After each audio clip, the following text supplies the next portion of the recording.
Vamos con más de La Noche con José Luis Solórzano, en vivo por Órbita TV.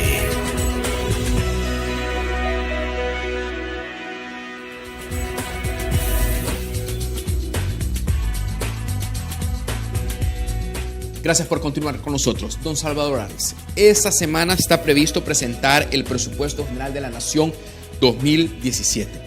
Y de acuerdo a lo que nos ha informado el presidente de la República, va a ser similar el presupuesto al del año actual, que son 4.860 millones de dólares. Pero tenemos esta gran carga que hay que solventar.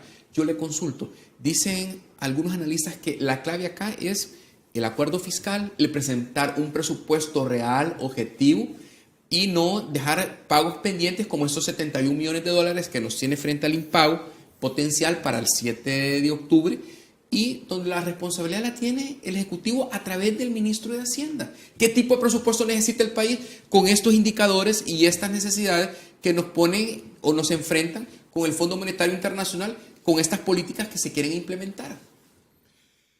Mira, lo que dice Membreño del subir el 2% del IVA, pues yo creo que está haciendo un lorito del Banco, del Fondo Monetario, ¿verdad? Y todo el modelo neoliberal, que no es nuevo, ¿verdad? No me extraña que lo digan, lo han sostenido ellos siempre. Esa no es salida, pues. Eso es, para empezar, es castigar más a los hogares de este país. Explíqueme por qué se castiga. Explique por qué se castiga. Porque el IVA lo paga la gente, los hogares. Entonces, o sea, si ahorita pagas 13% de impuestos cuando compras una medicina, ahora vas a pagar el 15%. Cuando vas a comprar frijoles, todas tus compras, la comida, las medicinas, el transporte, todo lo que los hogares gastan para vivir, van a tener que pagar el 15% de impuestos. O sea, quiere decir que la mujer que trabaja en la maquila, que gana, creo que $278 ahora, por ahí anda. Si no se aumenta, de eso, ella va a tener que pagar 15 más 15, 30 más el 15% de 70 y pico, será, ponle 12 más o 10 más, o sea que va a pagar 40 y un poco más de dólares de impuesto. Esa pobre mujer que no le alcanza, no alcanza para nada. A esa es la que le estás clavando el cuchillo otra vez. Entonces, ¿cómo puede ser? Esa es salida. ¿Eso qué significa? Que el pueblo pague los costos de una crisis producto de la corrupción y de la perversidad del neoliberalismo que ha enriquecido a este grupo de 120 o 160 personas que al final son un grupo de familias que son multimillonarios en este país contra un pueblo que masivamente, el 90% de las empresas de este país vive en crisis económica. No tiene la atención financiera, no tiene incentivos, no digamos la agricultura, con excepción de los regalados que manejan en la caña de azúcar y el RAI que maneja el otro ingenio, que son los que controlan ese monopolio del azúcar y que hacen dinero, son millonarios ellos, y siguen siendo millonarios, ¿verdad? Tienen un control monopólico, no solo del mercado interno del azúcar, del manejo de la cuota de exportación, sino que también del manejo de las tierras dedicadas a la caña, de los fertilizantes, o sea, así son, porque este país está constituido de de grandes monopolios o oligopolios que controlan los mercados, ya sea por capitalistas salvadoreños o capitalistas transnacionales. Pero este país no crece económicamente. No crece porque, como te decía, esta gente no invierte en el país. Las empresas transnacionales, los números que da el Banco Central, es que entre el 2000 y el 2015 se han llevado 13.000 millones de dólares de este país y solo invirtieron 11.000. O sea, que por cada dólar que ellos trajeron acá, si mal no me recuerdo el índice, se han llevado 1.4. O sea, que no han invertido, pues han sido saqueadores. Por ello yo le llamo rentistas. Son empresas rentistas. Y ninguno de ellos ha venido a desarrollar sectores estratégicos de la economía salvadoreña. Los sectores estratégicos que controlan es porque eran empresas ya establecidas, de carácter monopólico, que las compran, porque está controlado el mercado, están protegidas por los TLC, no pagan impuestos, están listos, ellos saben que su recuperación es agresiva más que en cualquier parte del mundo. Están seguros. ¿verdad? El Estado no puede hacer una política que privilegie al empresario salvadoreño en relación a una transnacional porque le cae el TLC y la empresa transnacional le puede exigir que le tiene que aplicar lo mismo y si no se lo aplica, le abre un juicio y le cobra las utilidades que supuestamente va a dejar de perder los próximos 25 años. Eso es el TLC con Estados Unidos y con la Unión Europea y con México. Entonces es un país que no está diseñado para nosotros. Los areneros diseñaron un país para ellos y para las transnacionales. Ni para las empresas salvadoreñas que no son parte de esos conglomerados de ellos y mucho menos para el pueblo salvadoreño. Entonces tienes que romper con el sistema. Y entonces, ¿cuál es el problema del presupuesto? El problema del presupuesto, primero, el servicio de la deuda. Entonces, ¿qué tienes que hacer? Tú tienes que... A mí no me preocupa el tema de un default. No me preocupa si se prepara el país para hacerlo políticamente y no que lo obliguen a través de una crisis de liquidez, como lo quiera obligar a Arena, a un default que no va a manejar el gobierno, sino que lo va a manejar los organismos financieros multilaterales, y el Fondo Monetario. Entonces, todo va a estar, ese default va a ser manejado para proteger a estos sectores y castigar más al país y nos vamos a meter en una crisis mucho más profunda. ¿Qué es lo que andan buscando hacer? Yo mejor preferiría que el país políticamente decidiera, para lo cual tiene que además hacer negociaciones políticas internacionales que le den recursos frescos para aguantar el proceso, llamar a las multinacionales, a las multilaterales. Yo propongo concretamente pedir un 10 años de, ¿cómo se llama?, de no pago de la deuda ni el principal interés, ¿verdad? Una moratoria. No es que no les vamos a pagar, pues les vamos a pagar cuando ya estemos creciendo.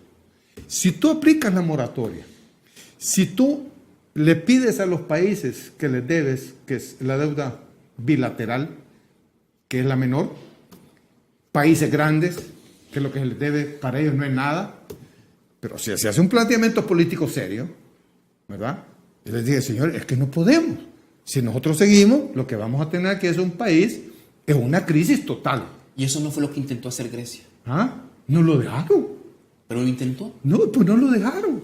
Porque al final, el que ganó las elecciones se entregó al Fondo Monetario, traicionó al pueblo. El pueblo le dio el poder para hacerlo y él traicionó al pueblo y terminó, y después se tuvo que ir. Y ahí tiene.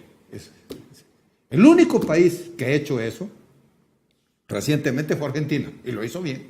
Con los fondos buitres. Pero con apoyos. Ahora tiene el fondo buitres detrás, pero resolvió el problema. Argentina es un país que está en una crisis con niveles de pobreza y todo, y para un país tan grande que era inaudito para ellos. Que nosotros ya nos acostumbramos a las crisis. El pueblo salvadoreño se acostumbró a vivir en la pobreza, ¿verdad? Y a ver esas grandes carreteras y a ver esos centros comerciales y no tener que comer y tener problemas de desempleo, donde la mayoría de los hogares se rebuscan para generar su propia forma de hacer algunos centavos, el autoempleo. Entonces tú tienes un país que tienes que, la deuda es un factor que es lo que tienes que trabajar para empezar a resolver el problema del presupuesto. Y el otro es la evasión y la ilusión. Este ministro tiene 7 años de estar de ministro y no ha resuelto el problema. Yo creo que ya no lo resolvió.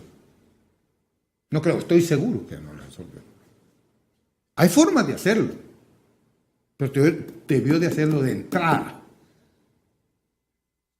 En 3 años existe la tecnología para que tú establezcas el proceso de las cajas registradoras controladas por la Hacienda, donde el IVA, en los países donde lo han implementado, el IVA se ha reducido la evasión a un 5%. Aquí a 53 o 63, no me acuerdo cuál es el número. Inmenso. Con la ventaja que ese sistema electrónico, controlado desde Hacienda, te registra los inventarios de las empresas. Y al registrarte los inventarios, puedes entrar al tema de la renta. Y entonces atacas la evasión de la renta y la evasión del IVA. Eso tienes que hacerlo ya. Posiblemente en 2 años vas a tener resultados, ¿verdad? Entonces tú tienes que hacer una combinación de medidas. Tú no puedes resolver la crisis de El Salvador diciendo que subas el IVA. Esa es una estupidez, ¿verdad? Es un economista que no sabe de economía, o más bien tiene una perversidad de defender los intereses de la burguesía de este país. Esa es la realidad. ¿Qué es lo que pasa con la mayoría de economistas? No se atreven a atacar este sistema porque viven de sus intereses. Entonces, tú tienes el problema de la deuda, tienes el problema de la evasión y la ilusión, y ya no tienes problema fiscal. Y si le agregas a esto que tú desdolarizas este país y controlas la cuenta de capitales y evitas esa salida de millones, de cientos de millones de dólares cada año de este país, tú tienes liquidez. Porque las remesas entonces, esos 4,000 y pico de millones, que debe de más llegar a ser administrados por el Banco Central, porque ahora lo administran los bancos privados. El Banco Central solo la ve pasar. ¿No tiene política monetaria? No, es que no tiene, porque todo está dolarizado, eso va directo a las cuentas donde manejan los bancos. Tú controlas la cuenta de capital y entonces empiezas a administrar tu reserva. Y empezamos a llegar a una conclusión. Empecemos a construir un país de acuerdo a nuestras capacidades. Pero ¿de qué sirve que tengamos un país con supercarreteras, con supercentros comerciales, con grandes ventas? Es pavoroso ver cómo venden BMW, carros de carrera, todas esas cosas en este país, ¿no? Y este país, el pueblo, hay cuántas casas, cuántos proyectos de casas hay en el sentido que son casitas de lámina de cartón todavía en este país. Si tú te vas a la torre esa ahí en el centro comercial ¿cómo se llama? La torre esa que está enfrente al centro comercial. Aquí, Antiguo Cucatlán. Sí, ¿cómo se llama el centro comercial? Sí, Multiplaza. Multiplaza, sí. Ahí a la par de estos edificios así de departamentos. Y enfrente tenés un champerillo que lo tienen encubierto. Y muchos los han sacado porque eran muy visibles. La alcaldesa, que es una arenera terrible, feroz, de la gente más reaccionaria de este país. Los esconden la pobreza. Entonces, este país tiene salida, fíjate, para mí el país tiene salida, pero requiere decisiones diferentes, donde nosotros necesitamos hacer alianzas políticas, estratégicas a nivel internacional. Si de mí dependiera, debería hacer una alianza con Rusia, porque porque Estados Unidos deje de destruir América Latina, y esto es parte de los planes de los Estados Unidos, desestabilizar las izquierdas de América Latina. Negociar con Venezuela, negociar con Irán, negociar con China, con países que no están en la órbita del imperialismo. Ok, voy a hacer nuestra última pausa. Sí. Doctor Arias, me dice el productor que ya hemos terminado el programa. Sí. Tuvimos una descompensación con el tiempo. Creo que ha quedado bastante claro su visión y sobre todo, de acuerdo a sus estudios, cuál es la alternativa que tiene nuestro país con esta moratoria que usted pretende proponer a su partido para tener alternativas al impago. Sí, yo lo publiqué, te digo, hace 3-4 años, el libro de la trampa y la deuda, donde hay un plan de eso. El tema de los impuestos lo hemos discutido, se ha difundido, está claro lo que hay que hacer, ¿verdad? Claro, si tú te recuerdas, para cerrar, aquel ministro de Hacienda, que después fue ministro de Economía, de Agricultura, perdón, el ingeniero, qué pena me da no acordar el nombre ahorita, pero que él le puso fue el que en su administración le pusieron la multa a los bancos, sí. Y lo sacaron y quería hacerle una autoría a los POMA, al día siguiente salió. Entonces, este país necesita decisiones de país. Perfecto.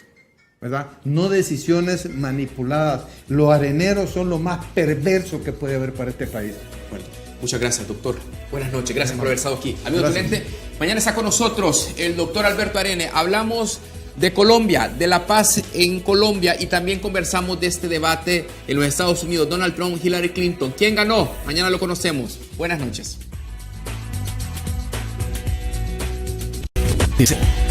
La noche con José Luis Solórzano, en vivo por Órbita TV.